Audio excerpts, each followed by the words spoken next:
Why blue whales became so huge you are standing next to the largest animal that has ever existed. Not the largest whale, not the largest mammal, the largest animal in the 4 billion year history of life on Earth.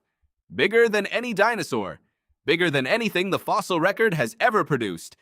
And it is swimming past you right now, in an ocean, alive, today.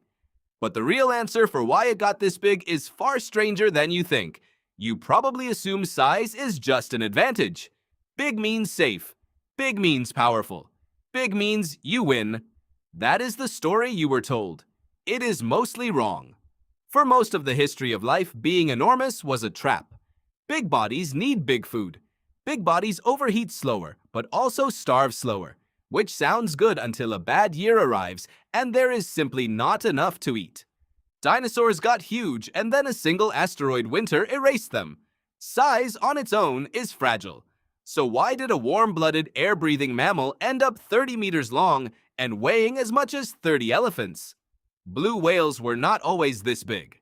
Their ancestors 50 million years ago were four-legged, dog-sized creatures that waded into rivers in what is now Pakistan. Researcher Hans Tavison spent decades studying these transitional fossils, and his work showed something remarkable. The bones of these early whale ancestors, animals like Pakicetus, still had ankles almost identical to modern hoofed mammals. They looked like strange wolves with paddling feet. Nothing about them suggested a future of ocean giants. Picture one of these creatures for a moment. Fur instead of blubber. 4 legs instead of flippers. A snout built for snapping at fish near the riverbank, not engulfing tons of water in a single motion. It would have looked more at home on a modern farm than in an ocean, and yet buried inside its skeleton were the first faint signals of the transformation to come. Small shifts in the inner ear bones that would eventually let its descendants hear underwater the way you hear in air. Slowly, generation by generation, those legs shrank. The body stretched. The nostrils crept backward on the skull until they became a blowhole. This took millions of years. But even after whales fully committed to life in the water, they still were not blue whale big. Ancient whales like Basilosaurus grew long, up to 18 meters, but they were thin, almost eel-like. Long is not the same as massive, so something else had to happen. Here is the twist almost nobody expects.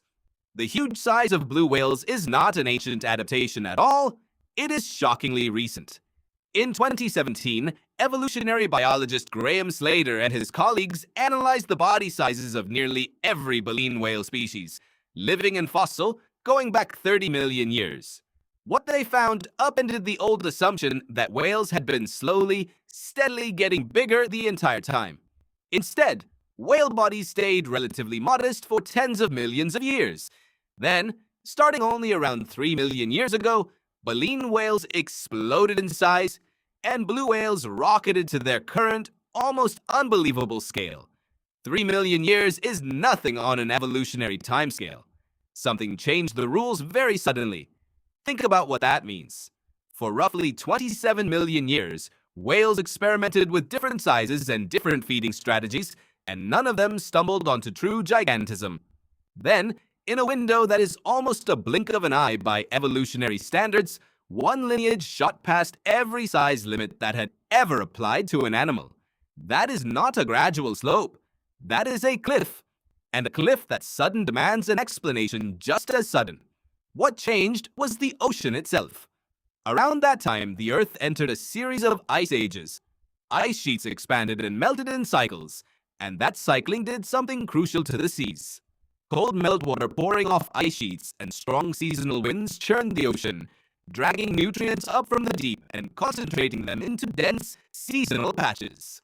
Suddenly, there were places in the ocean where tiny shrimp-like animals called krill would swarm by the billions, in shockingly thick, localized swarms for a few weeks at a time. This is the piece that makes everything click. A body the size of a blue whale needs an almost impossible amount of food. It could never survive by hunting individual fish one at a time. Chasing single prey, one by one, burns far more energy than it returns once your body reaches a certain scale. But it did not need to hunt that way. It needed to open its mouth in exactly the right place, at exactly the right moment, and swallow an entire swarm in one motion. Imagine trying to feed a creature the size of a school bus using only what you could catch with your hands, one fish at a time. It would starve within days. Now imagine instead that, once a year, a single field appeared, packed edge to edge with food, thick enough that one enormous bite could gather more calories than 100 small ones combined. That single shift, from hunting scattered prey to engulfing concentrated prey, is the entire secret. This is where biologist Jeremy Goldbogen enters the story. Goldbogen and his colleagues studied exactly how blue whales feed, using tags placed directly on wild whales to measure their movements underwater. What they discovered is one of the most extreme feeding events in the animal kingdom. A blue whale accelerates toward a krill swarm, opens its jaw almost 90 degrees, and its throat, lined with expandable pleats like an accordion, balloons outward. In a single lunge, it can engulf a volume of water and krill larger than its own body. Then it forces the water back out through baleen plates that hang from its upper jaw like a comb, trapping the krill inside its mouth.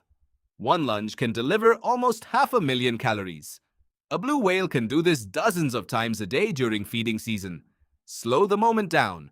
The whale spots the swarm using sound and sight, then rolls its body and accelerates, sometimes reaching speeds that seem impossible for something so large.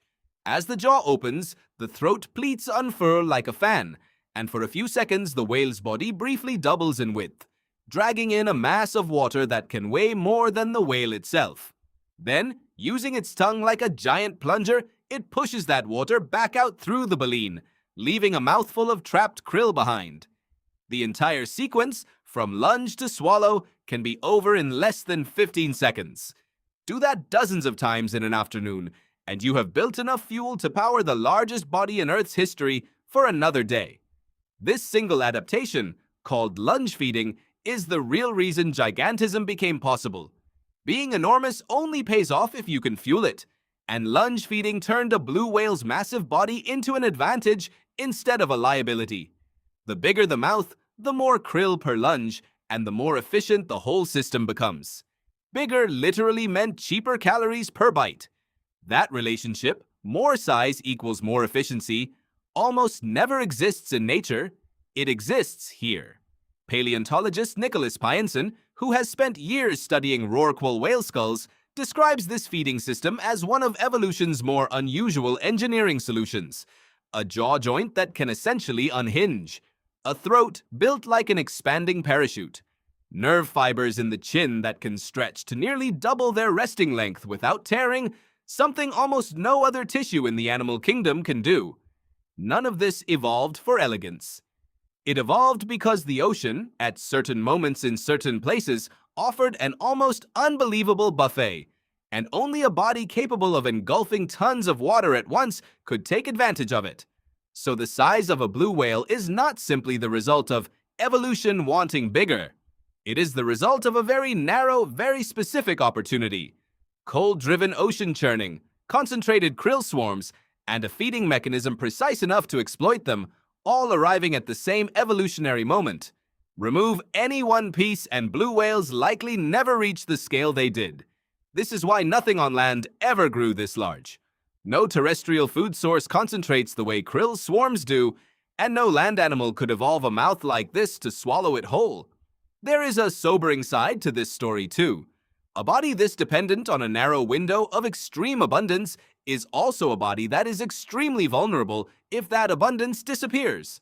Blue whales require enormous reliable krill blooms every single year just to survive, let alone reproduce. A pregnant blue whale needs to store enough energy across a single feeding season to grow a calf that gains close to 90 kilograms a day once it is born. There is almost no margin for a bad year. Shift ocean temperatures, disrupt currents, or reduce krill populations, and an animal built entirely around feasting on abundance can starve surprisingly fast, despite carrying literal tons of stored blubber. The same trait that let them become the largest animals ever also makes them fragile in a changing ocean, the same fragility that doomed other giants across Earth's history. Being enormous, it turns out, has never once been free. It always comes with a debt attached, payable in food and payable on time. Now think about your own body for a moment. You are not 30 meters long. You do not lunge through open water swallowing tons of shrimp at once, but you carry a version of the same ancient pattern. Your body, too, is shaped entirely around scarcity and abundance. You crave calorie-dense food because, for nearly all of human history, food was unreliable and unpredictable, arriving in feast or in famine, never steadily. Your instinct to eat more when food is plentiful is not a flaw. It is the same evolutionary logic that built the largest animal on Earth, scaled down into a body that fits in a chair instead of an ocean. The blue whale did not become huge because evolution favors size. It became huge because, for a narrow window in Earth's history, the ocean handed out abundance in exactly the shape one particular body could seize. You are standing next to the largest animal that has ever existed, and the real reason it exists at all is not power, or strength, or ancient design. It is opportunity, met by precisely the right body at precisely the right time.